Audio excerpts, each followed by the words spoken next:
I think I can sum up the show for you with one word. Nothing. Nothing? Nothing. What does that mean? The show is about nothing. Love it. Seinfeld, the show famously about nothing, turned out to be actually quite something, a cultural phenomenon if there ever was one in television. The show, believe it or not, this made me feel old over the weekend. It ended 25 years ago this week, May 14th, 98. Now it's being discovered by a new generation of fans with reruns everywhere. Netflix, local TV, Comedy Central. So its shelf life extends to a wide range of merchandise, half a dozen podcasts. It is still everywhere, most definitely not about nothing. One of the most popular Seinfeld podcasts is This Podcast Is Making Me Thirsty. Excuse me, that was actual cough, not the Kramer's famous line about pretzels. Okay, named after, of course, one of the many, many catchphrases that Seinfeld made popular. Co-hosted by Chris O'Hara and Tony Chulo, two masters of their domain. They're joining us live now. Gentlemen, welcome. I pitched this segment because I was a huge Seinfeld fan. I love it. I'll still watch a rerun, and I was just couldn't believe that it's been 25 years since it went off. Not even since it began, but since that famous finale. Watched by 76 million people, mind you, in May of '98, rivaling in terms of ratings the Super Bowl that year. I don't know any other show on television get anywhere near those kind of numbers. Granted, different time in the entertainment world, but still 80 million people watching a TV show on an actual television, mind you.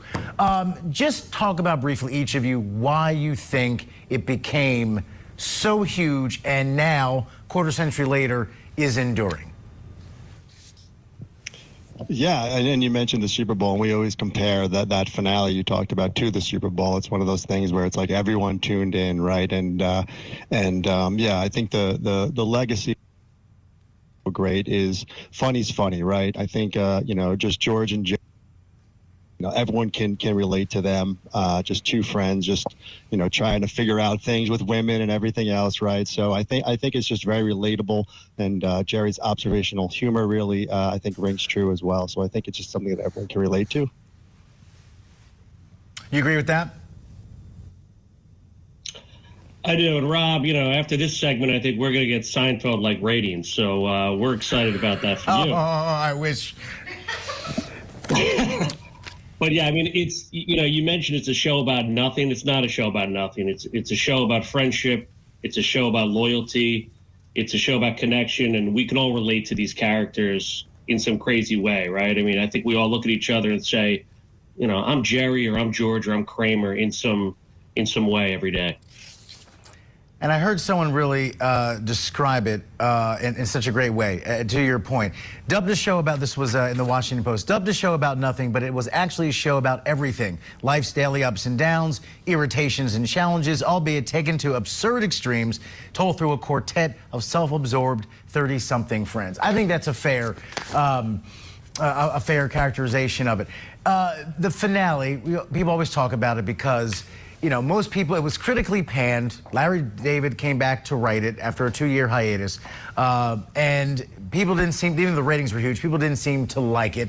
And it's one of those things, like The Sopranos ending. We'll debate it forever. Was it good, not good? I got it, I didn't get it. What was your take on how they ended it? Because to me, the hype was so great. Nothing Larry could have written would ever have lived up to the hype. These four were on the cover of Time, for God's sake. What was your take as a viewer?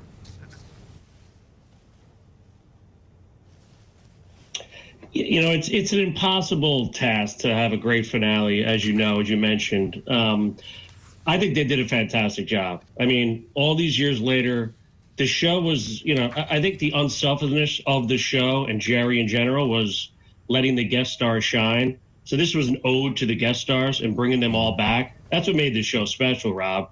You remember Bookman, you remember the Soup Nazi, you remember Babu.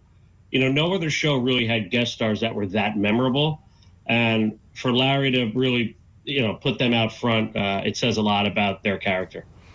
And Jerry said in 2017, I sometimes think we really shouldn't have even done the finale. There was a lot of pressure on us at that time to do one big last show, but big is always bad in comedy.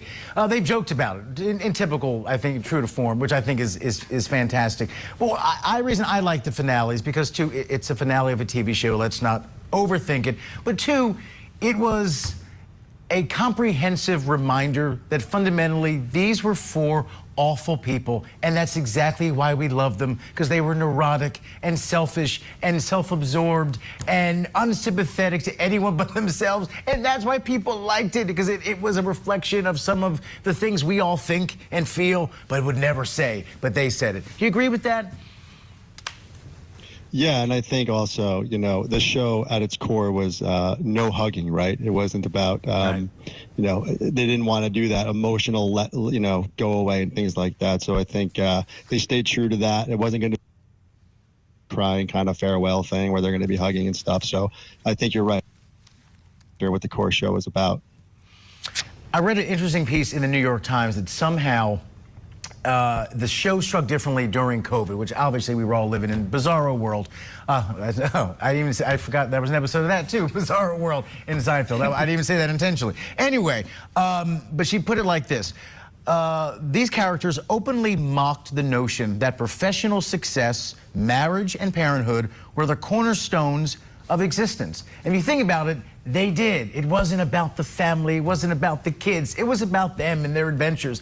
And the person said, I found that reassuring in COVID when life was upside down, the kind of reminder that there's no one rule book to do this, and you don't need to have these three things, and the minivan, and the dog, and the white picket fence, and all that to have a full life. I thought that was kind of an interesting take on the show in the incredibly peculiar era of COVID. Agreed. Yeah, I read that article as well. Listen, like we talked about, it's a show about friendship, right? We can all relate to it. It's you and your buddy getting together for a coffee or a beer, talking about an experience that happened. I mean, there's nothing more relatable about that. Sure, it happened pre-cell phone and pre-internet, but I think at its core, the funny everyday happenings we have every day are what resonate, even with young viewers today, Rob. Let me ask a final question to both of you, kind of a two-parter. One, please tell me your favorite episode, which you think is the one that best exemplifies the show. And two, let's be honest. I really think if you look back, they were all brilliant in their own way.